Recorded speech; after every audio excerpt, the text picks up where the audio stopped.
back to Vidyanagar online science class.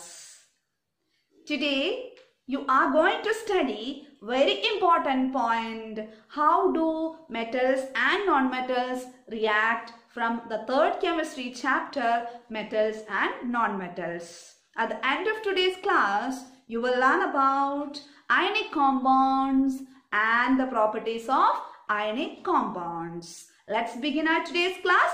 Okay. You have learned from the class 9 that the element attains stability by filling their outermost shells with 8 electrons. What is outermost shell? Last shell or valence shell.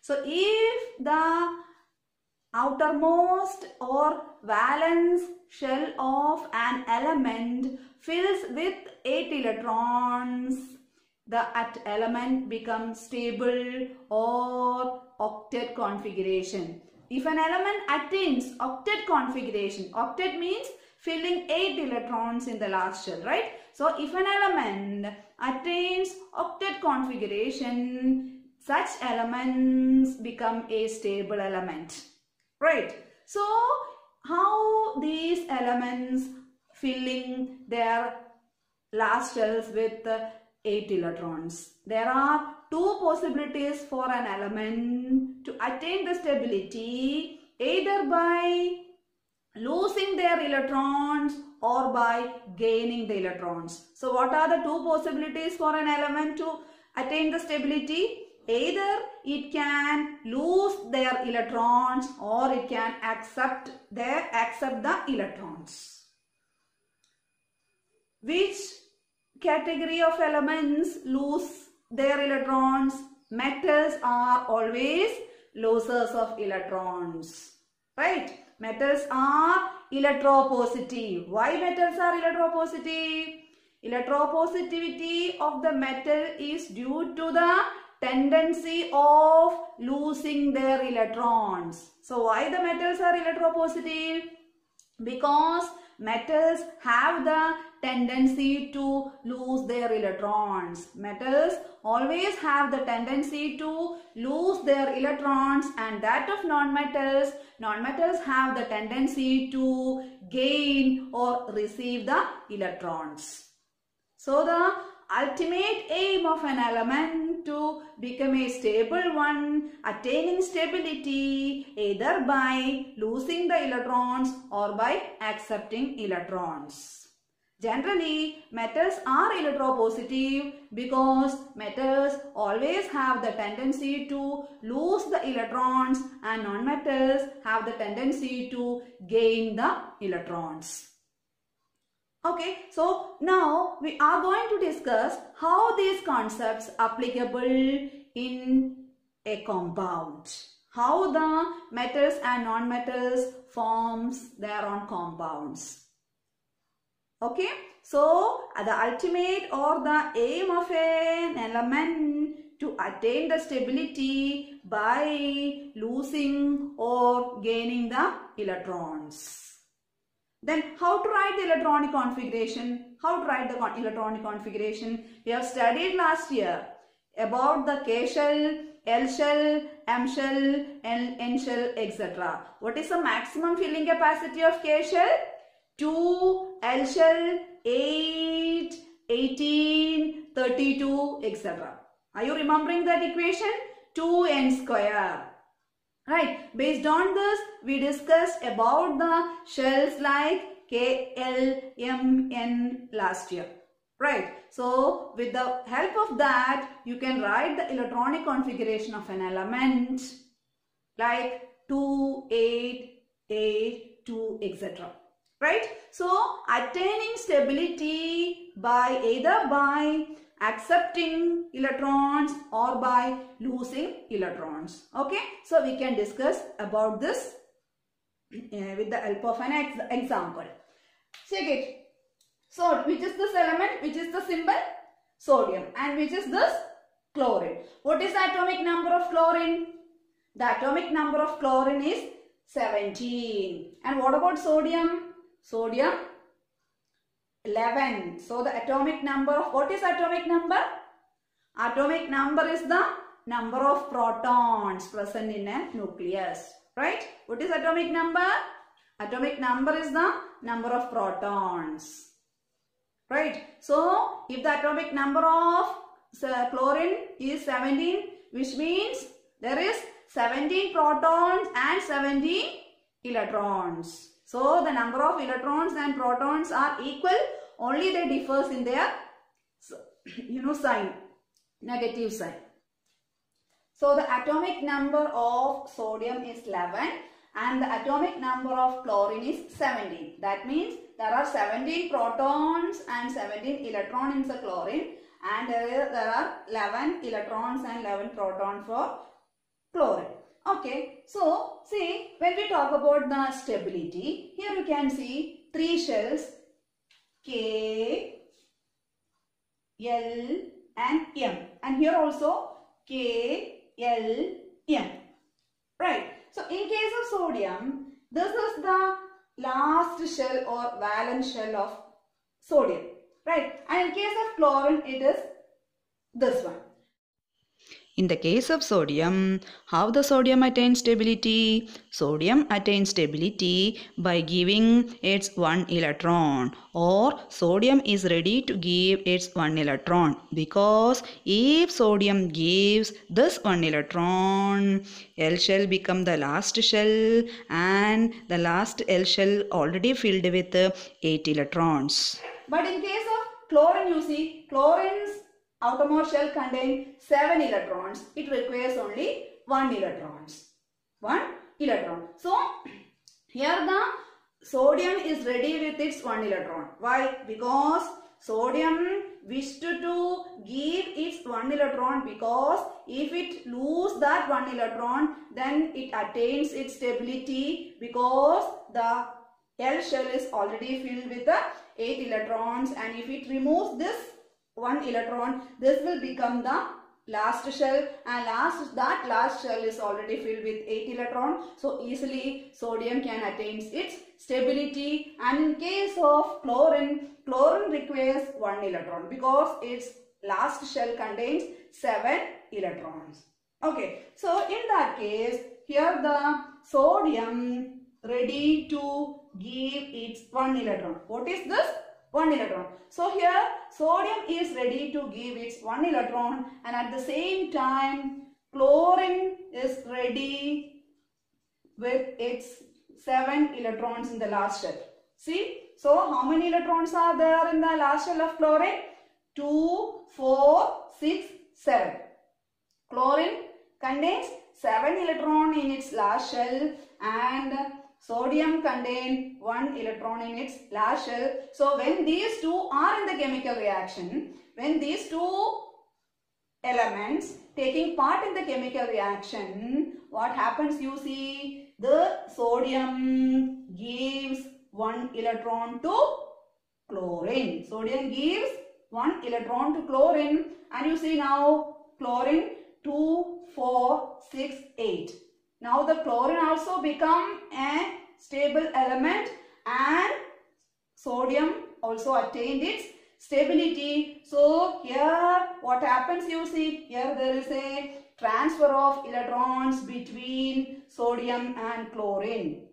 Sodium is ready with its 1 electron, and chlorine also ready to accept the 1 electron. So when they are in the chemical reaction, sodium gives its 1 electron to chlorine.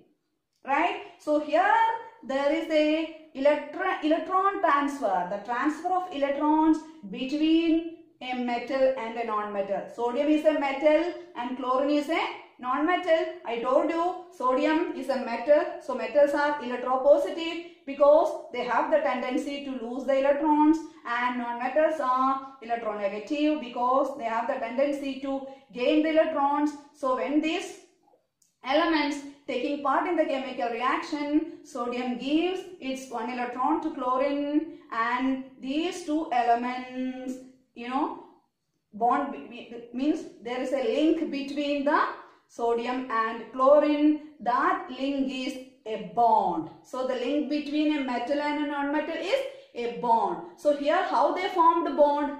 They formed the bond by the transfer of electrons. So the bond formed by the transfer of electron is ionic bond. So what is ionic bond? The bond formed by the transfer of electron is known as ionic bond or electrovalent bond. Ionic bond or electrovalent bond. Why? Because here the bond formation, bond means what? Connection. Connection between a metal and a non-metal. Bond means if there is a link between the metal and non-metal. So that link here is ionic bond. Ionic bond is the bond formed by the transfer of electrons. And you can see sodium chloride. So here you can see one bond. Sodium chloride. So how the sodium chloride form? Here sodium gives its one electron to chlorine. So here there is the transfer of electrons between sodium and chlorine. So if there is a transfer of electrons between a metal and non-metal, there is a formation of bond named ionic bond. So what is ionic bond? Ionic bond is the bond formed by the transfer of electrons between a metal and a non-metal. So what is ionic bond? Which bond between a metal and non-metal? The bond between a metal and non-metal is ionic bond. And there are other two bonds like covalent bonds are there, coordinate bonds are there. But in this chapter you are only studying about the ionic bond. What is ionic bond? Ionic bond is the bond formed by the transfer of electrons between the metal and the non-metal. Clear? What is ionic bond? Ionic bond is the bond formed by the transfer of electrons between a metal and a non-metal. And here the bond formation is by the transfer of electrons between the metal and non-metal. So this bond is very strong bond. Which is the strongest bond? Ionic bond. So ionic bond is the strongest bond. Why? Because here the bond formed by the transfer of electrons. Bond formed by the transfer of electron. So such bonds are strong bonds. And the compound which contains ionic bonds, they are ionic compound. For example, sodium chloride is an ionic compound. Why? Because the bond between sodium and chlorine is ionic bond. So if the compound contains ionic bonds, they are ionic compounds. And ionic bond is very strong bond because the bond formed by the transfer of electrons between a metal and non-metals. In case of sodium, sodium only can attain stability by losing its one electron, and if chlorine gets one electron, chlorine also can attain stability. So when these two are in chemical reaction, sodium gives one electron to chlorine, sodium gives its electron to chlorine, and they form sodium chloride, and there is a link between a sodium and chlorine. That link is ionic bond, and ionic bond is the bond formed by the transfer of electrons. Ionic bond is the bond formed by the transfer of electrons, and which is the other name of ionic bond? Electrovalent bond. Electrovalent bond. Electron, valent, valency. So okay, so electrovalent bond. And if the compound contains ionic bond, they are ionic compounds. Sodium chloride is an example of ionic compound. Which bond between a sodium and chlorine? Ionic bond. And how they formed? They formed by the transfer of electrons between a metal and a non-metal. And one more thing you see, I told you ionic bond is the strongest bond, right? So if the bond is strongest, if you want to break that bond, we have to apply huge amount of heat energy. Due to the strength of the ionic bond, we have to supply huge amount of energy to break this bond, which means ionic bond shows high melting and boiling point. Which means if you want to melt this bond, you have to supply a huge amount of heat energy. So ionic bond is the strongest bond and they have high melting and boiling point, because if you want to break this bond, we have to supply huge amount of heat energy. So the bond formed by the transfer of electron is ionic bond, and if a compound contains ionic bond, such compounds are ionic compounds, and ionic bond is the strongest bond and they shows high melting and boiling point. Let's discuss some more examples. See, potassium. What is the atomic number of potassium? 19, and chlorine 17. And the electronic configuration of potassium 2, 8. 2 plus 8, 10, 18, 19 and 287. Okay, which means potassium is ready to give its 1 electron. Potassium is ready to give its 1 electron, and at the same time chlorine requires 1 electron, right? See, chlorine. So when they are in chemical reaction, chlorine gives its 1 electron. And if chlorine gives its 1 electron, see, 2, 4, 6, 8. This is potassium chloride. And which bond between potassium chloride? Ionic bond. Why? Here the bond formed by the transfer, electron transfer between a metal and a non-metal. So if the bond formed by the transfer of electrons between a metal and non-metal, such bonds are ionic bond. Which is that bond? Ionic bond. And what about here? Lithium 3, fluorine 7, 9. Fluorine 9 and electronic configuration 2, 1, 2, 7. See, then lithium is ready to give its 1 electron. So lithium with its 1 electron, and fluorine requires 1 electron, right? 7, no, 4, 6, 7. So lithium gives its 1 electron to fluorine, that is lithium fluoride. This is lithium fluoride. See, lithium fluoride. And which bond between lithium and fluorine? Ionic bond. Why? Here the bond formed by the transfer of electrons. So the bond between lithium and fluorine, ionic bonds. Lithium fluoride, LiF. Okay, so the bond formed between lithium and fluorine, ionic bond, because ionic bond is a bond formed by the transfer of electrons. And what about here? Magnesium. See, magnesium 12. So how to write the electronic configuration? 2, 8, 2. And chlorine 2, 8, 7. Right. So magnesium needs to lose its 2 electrons. How many magnesium? Magnesium requires 2 electrons to lose from its outermost shell, right? Why? Because 12, 2, 8, 2. If it removes its 2 electron, the L shell become the outermost shell, right? So magnesium wish to remove its 2 electrons, right? So here the magnesium is ready with its 2 electrons. And here chlorine requires only 1 electron. Chlorine requires only 1 electron. But magnesium needs to remove 2 electrons. In that case, you have to use 2 chlorine. Why? 1 chlorine, 1 electron. So, second chlorine, second electron. So, how many chlorine required for magnesium chloride? 2. See, second chlorine. 2, 4, 6, 7.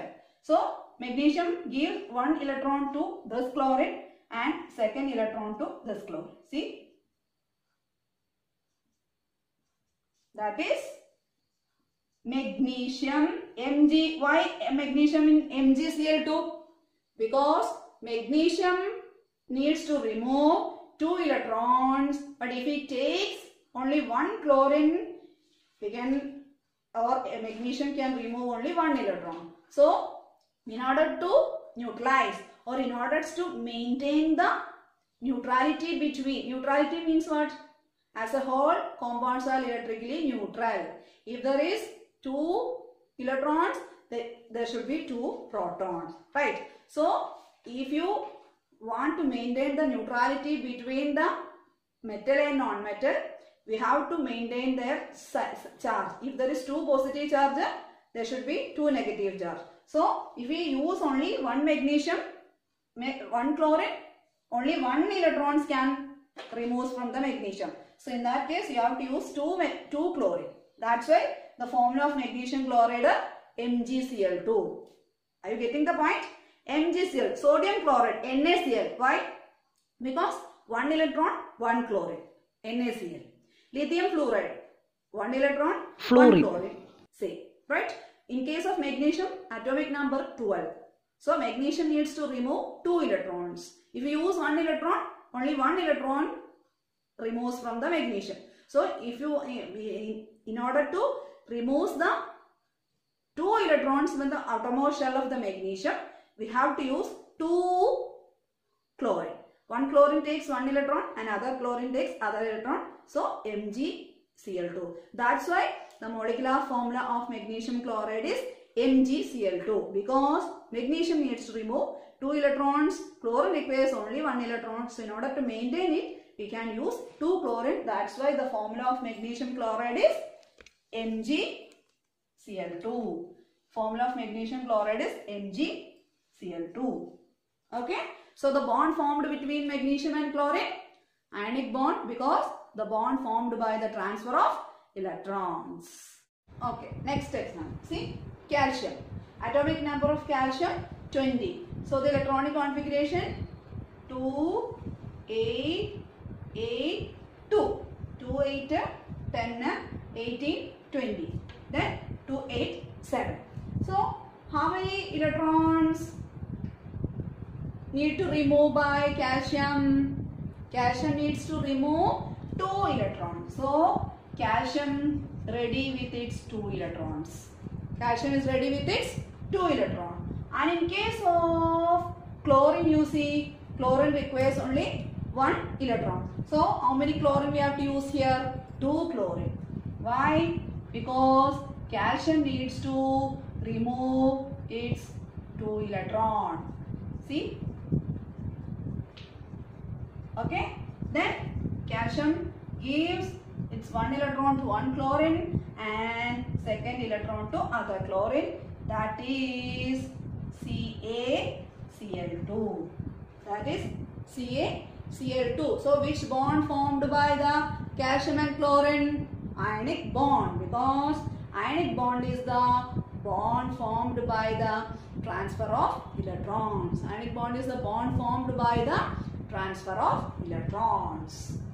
Okay, and see here, calcium 20.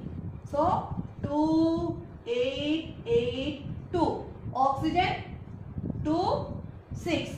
Oxygen 2, 6. Okay, then calcium needs to remove 2 electrons. So, calcium is ready with its 2 electrons. And in case of oxygen, 8, 2, 6. So, oxygen requires 2 electrons. How many? 2 electrons. Oxygen requires 2 electrons because 6 plus 2, 8. So, oxygen requires 2 electrons. So, 2, 4, 6. So, during the reaction, calcium gives 2 electrons to oxygen. That is calcium oxide. So, the bond formed between the calcium and oxygen, ionic bond. So, calcium needs to remove 2 electrons and oxygen also requires 2 electrons. So, calcium gives both electrons to oxygen and forms calcium oxide. Here, 2 electrons are there, but chlorine requires only 1 electron. Chlorine requires only 1 electron. That's why we have to use 2 chlorine. But here you see, calcium needs 2 electrons, but oxygen requires 2 electrons. So, we have to use only 1 oxygen because oxygen itself needs 2 electrons. That is calcium oxide. Next you see Mg12, oxygen 8, 2, 8 to 2, 6. So magnesium Mg2 and oxygen 2, 6. Okay. So 2, 4, 6. So magnesium gives 2 electrons to oxygen, that is MgO. MgO. Magnesium needs to remove 2 electrons and oxygen requires 2 electrons. So during the reaction, magnesium transfers or gives its 2 electrons to oxygen and therefore magnesium oxide. And you see here, sodium 281 and oxygen 26. So sodium needs to remove 1 electron and oxygen requires 2, 4, 6. Oxygen requires 2 electrons. Oxygen requires 2 electrons, but sodium gives only 1 electron. One sodium gives only 1 electron. So in that case, you have to use 2 sodium because oxygen anyway need 2 electrons, but 1 sodium can give only 1 electron. So if you use 2 sodium, oxygen gets 2 electrons like. So 1 sodium, 1 electron and second sodium.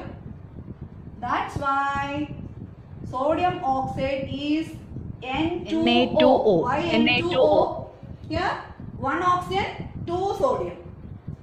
While writing the molecular formula, you know, first you have to write the metal. So here which is the metal? Sodium. How many sodium? 2 sodium. And how many oxygen? 1 oxygen. So that's why Na2O. 2 sodium, 1 oxygen. And here 1 magnesium, 1 oxygen, MgO. In previous case, CaCl2, 2 chlorine, 1 calcium, CaCl2. Right? And 1 magnesium, 2 chlorine, MgCl2.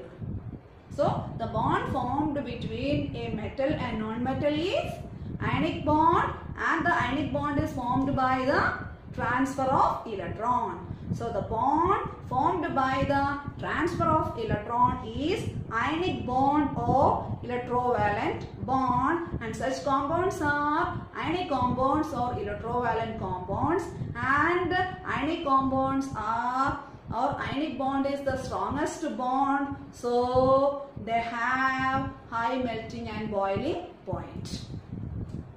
Now we can discuss about the properties of ionic compounds. The first property of the ionic compound is ionic compounds are solid and somewhat hard. Ionic compounds are solid and somewhat hard due to the strong force of attraction between the metals and non-metals. We just discussed now that the bond between the metal and non-metal is ionic bond, and ionic bond is the strong bond, and due to the strong bond, ionic bonds or ionic compounds exist in solid state. As you know, in case of solid state, there is a strong attractive force between the solid particles. Why solids have fixed shape? Because of the strong force of attraction between the solid particles. Just like ionic compounds also exist in solid state because there is a strong force of attraction between the metals and non-metals. So ionic compounds are solid and somewhat hard. Right. If you apply pressure on these compounds, they will break into pieces. That's why they are brittle. If you apply pressure on them, they break into pieces. So ionic compounds are hard and solid, and if you apply pressure on them, they break into pieces. And the second one, ionic compounds show high melting and boiling point. It is clear from the table that ionic compounds exhibit high melting and boiling point. Why? Because if you want to break the bond between the metal and non-metals, we have to apply huge or considerable amount of energy. So that huge amount or considerable amount of energy as an indication as indicating as the melting and boiling point. So if the melting and boiling point is high, which means you have to understand that the bond between the metal and non-metal is very strong. If the bond is very strong, we have to apply huge amount of heat energy to break them, right? So that supply of huge amount of heat energy is the high melting and boiling point. So why the ionic compounds shows high melting and boiling point? Because ionic bond is the strongest bond, and if you want to break this strongest bond, we have to apply huge amount of heat energy. That's why ionic compounds show high melting and boiling point. Clear? And the third case is ionic compounds are soluble in water. Ionic compounds are soluble in water. For example, you know, sodium chloride is an ionic compound. No, the sodium chloride soluble in water. When we add the sodium chloride into the water, it disappears. So it is clear that ionic compounds are soluble in water, but they are insoluble in the solvents like kerosene and petrol. So ionic compounds do not soluble or insoluble in petrol and kerosene, but they are soluble in water.